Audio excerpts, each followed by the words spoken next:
Seja bem-vindo. Meu nome é Jefferson Michel, do canal A Luz da Bíblia. Hoje eu vou falar sobre o perdão. Uma comparação entre outras características e outros aspectos do perdão, que é o perdão divino e o perdão humano. Que como Deus perdoa, de que forma ele define perdão? O que é perdão para Deus? E às vezes, como o homem perdoa, mas não nesse nível, o mesmo tipo de perdão que Deus quer que uns perdoem uns aos outros, que haja esse perdão. Então, para nós analisar a questão do perdão e algumas características, eu vou ler aqui um versículo, entre outros, que nos fala sobre o perdão e alguns aspectos, então, dele. Mateus capítulo 18, versículos 21 e 22. Então Pedro, aproximando-se dele, disse: Senhor, até quantas vezes pecará meu irmão contra mim, e eu lhe perdoarei? Até 7? Jesus lhe disse: Não te digo que até 7, mas até 70 vezes 7. Aqui então, Pedro não questiona em que circunstâncias se deve perdoar, se há casos que não se deve perdoar ou pedir perdão. Ele questiona aqui a quantidade de perdão, de pedir perdão ou de perdoar. E Jesus, porque 7, na numerologia bíblica, seria um número de completude. É digamos, um número fechado, que até aquele número ali, então, estaria bom, um limite para se agir de determinada maneira, até 7 vezes. No caso, perdoar até 7 vezes. Mas Jesus então lhe respondeu: Não te digo até 7, mas até 70 vezes 7. 490. Mas esse termo, até 70 vezes 7, nos indica que é um número, digamos, infinito. É quantas vezes se fizer necessário pedir perdão ou de perdoar. Então, a questão de quantidade de perdão é indefinido. Toda vez que surgir uma situação, uma circunstância, a qual precisa ser resolvida através do perdão, o perdão deverá ser exercido nessas situações, independente então do número de vezes. Lucas capítulo 17, versículos 13 e 4. Olhai por vós mesmos, e se teu irmão pecar contra ti, repreende-o, e se ele se arrepender, perdoa-lhe. E se pecar contra ti 7 vezes no dia, e 7 vezes no dia vier ter contigo, dizendo: arrependo-me, perdoa-lhe. Aqui em Lucas, Jesus faz referência aos parece que delimitando o número de perdão, até 7 no dia, mas não. Mas, se pegar o contexto de Mateus, Jesus não está dizendo que num dia só pode perdoar até 7 vezes, o que já seria muito, e indesejável ter que pedir perdão ou ser perdoado 7 vezes num dia é muita coisa, Tem que errar muito para chegar a esse número num dia. Mas Jesus aqui, como eu disse, se pegar o contexto de Mateus 18, que ele mesmo disse até 70 vezes 7, então Jesus não está de maneira alguma dizendo que esses 7 vezes no dia seja um número fixo ou um limite, mas apenas é uma força de expressão. Se tantas vezes for necessário num dia perdoar, perdoa, ou de pedir perdão, também. É isso então que, se pegar os dois contextos, nós entendemos. E um diferencial que de Lucas para Mateus também, em relação ao perdão, é que na prática quase que nunca se usa, ou pouco se usa. É quando a gente, por algum motivo, se sente ofendido por alguém, seja através de um gesto, de uma palavra, uma ação, independente da vontade do ofensor, mas aquilo nos ofendeu. E nós tomamos por ofensa. E aqui a palavra recomenda, e aí que eu falei, né, que na prática é difícil a gente fazer isso, ou os outros, que é de a gente chegar para a pessoa que nos ofendeu e dizer para ela, né, ó, fulano, você me falou isso tal, e eu me ofendi. Né? Digamos, manifestar essa ofensa, para justamente dar, digamos, a oportunidade para que a outra pessoa, então, ela possa se desculpar, pedir perdão. Ainda mais se ela foi um gesto impensado, quando ela agiu de forma que não quis realmente ofender. Da mesma maneira também, às vezes, involuntariamente, a gente diz alguma coisa, faz uma brincadeira e acaba ofendendo. Não com a intenção de ofender, mas a pessoa se ofende. E geralmente o que a gente vê e observa é que as pessoas guardam isso, essa mágoa, esse ressentimento de umas para com as outras. E não expõe. Não chega para outra pessoa e diz, ó, você me ofendeu. Não sei se foi intencional ou não, mas eu me senti ofendido. Se houvesse isso, muita coisa, muita mágoa, muito ressentimento poderiam ser evitados ou resolvidos pelo perdão e não serem, digamos, nutridos por tempos e tempos, né? Pela falta de a gente agir como está escrito aqui em Lucas, né? E se teu irmão pecar contra ti, repreende-o. Esse repreende-o aí não quer dizer que vai ofender, vai retribuir a ofensa.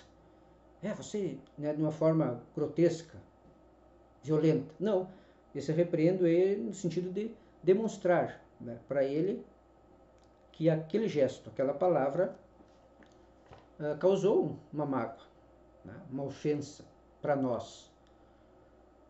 E daí a pessoa reconhecendo, poderá então se explicar e pedir perdão. E aqui o texto recomenda então que a gente deve perdoar, para que as coisas fiquem esclarecidas, e tudo volte, digamos, ao normal. E não fique nenhum ressentimento, nenhuma mágoa escondida, sendo alimentada às vezes por tempos e anos até. E que bom também que às vezes quando a gente ofende alguém sem querer, sem imaginar que aquilo que a gente esteja fazendo esteja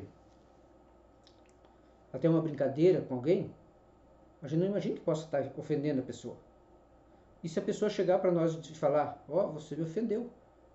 Se a gente não teve intenção, é claro que a gente vai explicar. E vai, provavelmente, então, pedir desculpa, perdão. E a pessoa vai nos perdoar. E tudo vai ficar bem. Não vai, nenhuma mágoa, ressentimento vai prosperar. Então, essa prática aqui, que na vida, assim, é pouco, Nós mesmos, às vezes, quantas coisas a gente aceita, mesmo que a gente não se ofenda muito, não se magoe. Mas viu que a pessoa, querendo ou não, nos ofendeu. Mas a gente, por não falar, acaba guardando, ficando com aquela imagem negativa da pessoa, às vezes. O que poderia tudo ser desfeito se a gente acusasse a ofensa, e assim como o outro em relação a nós, para que o exercício do perdão fosse ao encontro da solução daquela situação. E a coisa, tudo ficar bem dali para frente. Claro que alguém pedindo perdão e o outro, por algum motivo, se negar a perdoar, o que pediu perdão está livre da ofensa, porque pediu perdão com sinceridade, com arrependimento, como diz o texto aqui. Então, se a gente pede perdão com arrependimento e a pessoa lá, por algum motivo, né, não perdoa, pelo menos a nossa parte a gente fez. Né? A nossa consciência vai estar limpa. Né? E a pessoa, talvez mais tarde, vai refletir, ver, né, e resolva nos perdoar, ou nós, ou vice-versa. Mas o fato é que devemos então exercitar o perdão. E mais importante que diz em Lucas, né? Dispor, né, aquilo que pode ter nos ofendido, ou a outra pessoa que nós ofendemos, mesmo que não intencionalmente, revela essa sua mágoa para que, através do perdão, tudo fique bem. Né? Nada se cria de mal em nenhuma das partes. E também vimos aqui também que o número aí, isso aí é, né, quantas vezes for necessário. Outro aspecto e característica que envolve o perdão é a questão que diz a palavra que Deus, quando Deus, e aqui já entra o perdão divino, né, que Deus esquece aquilo que ele perdoa. Por exemplo, Isaías 43 e 25. Eu mesmo sou o que apago as tuas transgressões por amor de mim, e dos teus pecados não me lembro. Esse não me lembro da parte de Deus, né, causa certas dúvidas ou questionamentos, até teológicos. Será que Deus é capaz de se esquecer de alguma coisa? E essa dúvida, às vezes, esse questionamento é porque a Bíblia revela como Deus sendo onisciente, porque sabe todas as coisas, do início ao fim, passado, presente, né, e futuro, em relação ao tempo dessa dimensão, né, do homem, do Cronos. Então, ele sabendo passado, será que ele poderia esquecer? Por causa dele ser onisciente, né, no contexto bíblico, esse esquecimento não tem o mesmo sentido, né, de uma amnésia, que de fato a gente esquece das coisas e não lembra mais. Mas então, em que sentido esse não me lembro aí? Depois, então, eu vou dar um exemplo aqui para a gente ver em que sentido é esse não me lembro. Miqueias, capítulo 7, versículos 18 e 19 diz: Quem é Deus semelhante a ti, que perdoa a iniquidade e que passa por cima da rebelião do restante da sua herança? Ele não retém a sua ira para sempre, porque tem prazer na sua benignidade. Tornará a piedar-se de nós, sujeitará as nossas iniquidades, e tu lançarás todos os seus pecados nas profundezas do mar. Aqui também não fala em esquecimento, mas lança as ofensas e os pecados nas profundezas do mar. Então, Isaías dá a questão do esquecimento, que Deus poderia esquecer. Já em Miqueias já dá a ideia de esconder, né, de não ver, lançando no fundo do mar. Então vamos ver esses dois sentidos aqui, através depois de uma comparação. Em que sentido, né, Deus não lembra dos pecados e das ofensas cometidas? Mas antes, vamos ver então as características, né, do perdão divino. Quanto ao número ilimitado, né, não é, quanto ao número de vezes.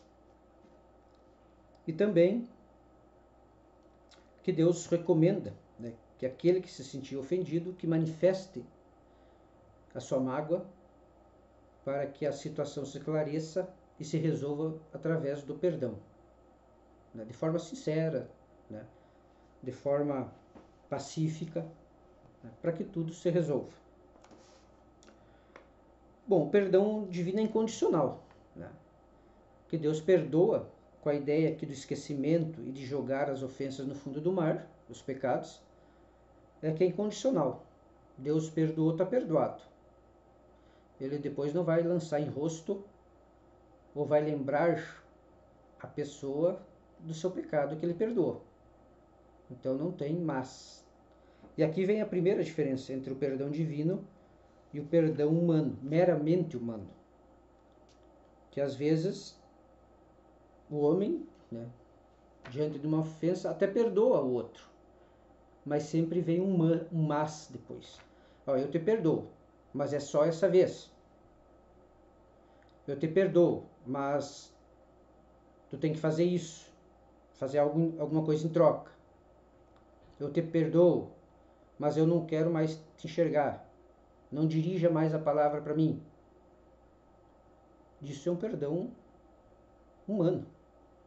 Não é o perdão que Deus requer, no sentido de esquecer, de jogar no fundo do mar. Então não é um perdão de fato. É um perdão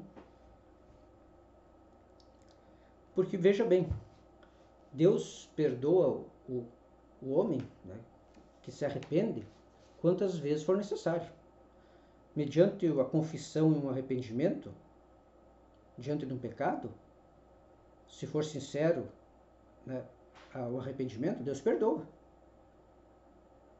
Então, sem uma condição, sem dar um limite. Então, como o homem aqui poderia dar alguma condição depois de perdoar? É coisa humana, e não o perdão divino. Alguns efeitos do perdão, aquele que perdoa ou de quem é perdoado. Produz saúde ao corpo e à alma, muitas vezes consumida pela mágoa, pelo ressentimento e até, em certos casos, pelo ódio, vindos originários de uma ofensa, de uma agressão. Então, o perdão divino produz, então traz a paz, né? A saúde para a alma, para o corpo até, e causadas pelo ressentimento, pela mágoa ou pelo ódio. E também sai o peso da culpa, né? A pessoa fica aliviada ao ser perdoada ou impedir perdão. Então esse é o efeito do perdão. E o que o perdão visa, né? Qual é o objetivo do perdão? É de restabelecer a união, a comunhão, o convívio perdido. Aquilo que foi perdido de relacionamento, seja íntimo, seja social, em qualquer nível de relacionamento, em qualquer esfera.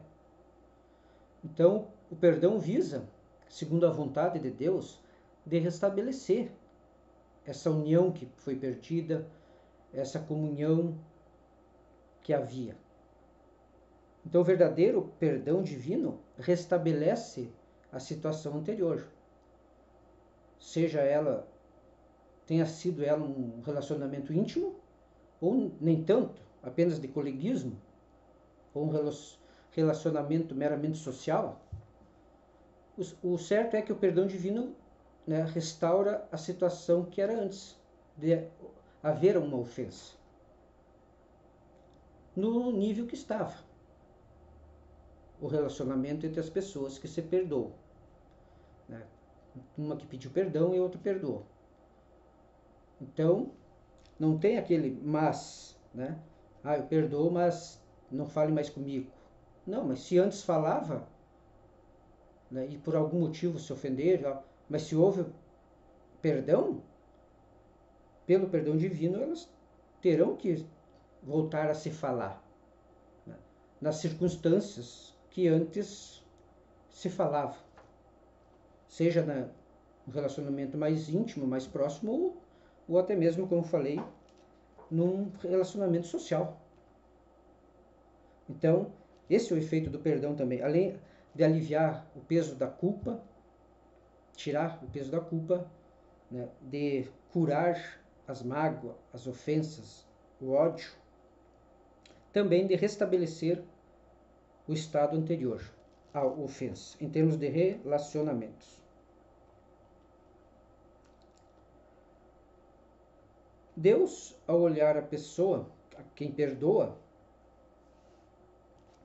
ele não vê mais a pessoa como um pecador.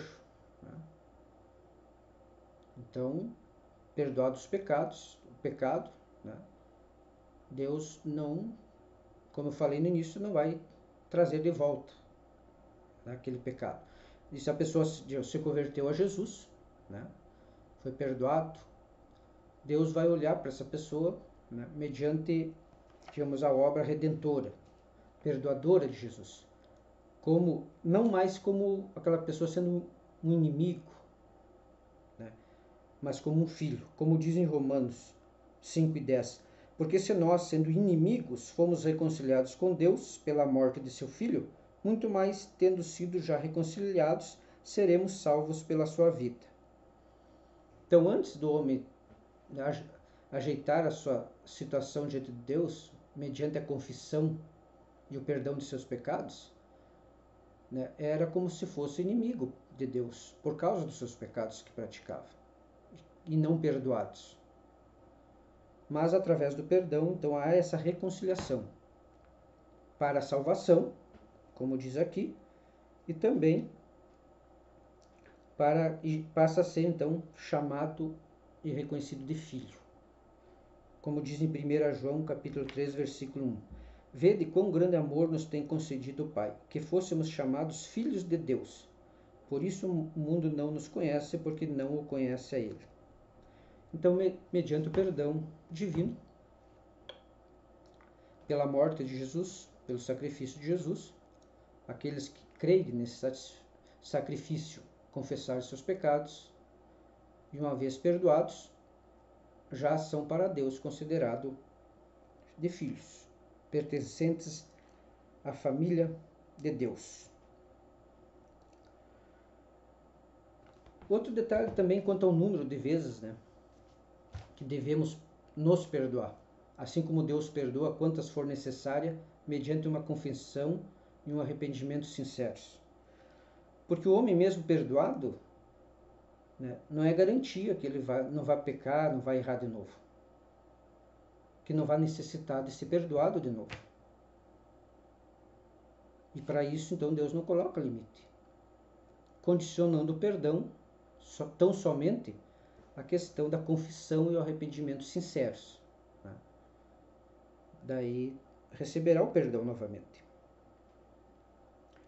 Então, sempre que errarmos, Deus estará disposto a perdoar, desde que nos arrependamos com sinceridade.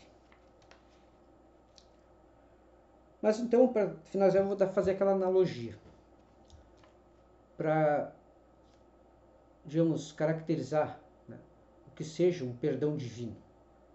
Como eu falei, em relação ao esquecimento, que Deus não esqueceria, a questão dos pecados e a ofensa ser jogada no fundo do mar.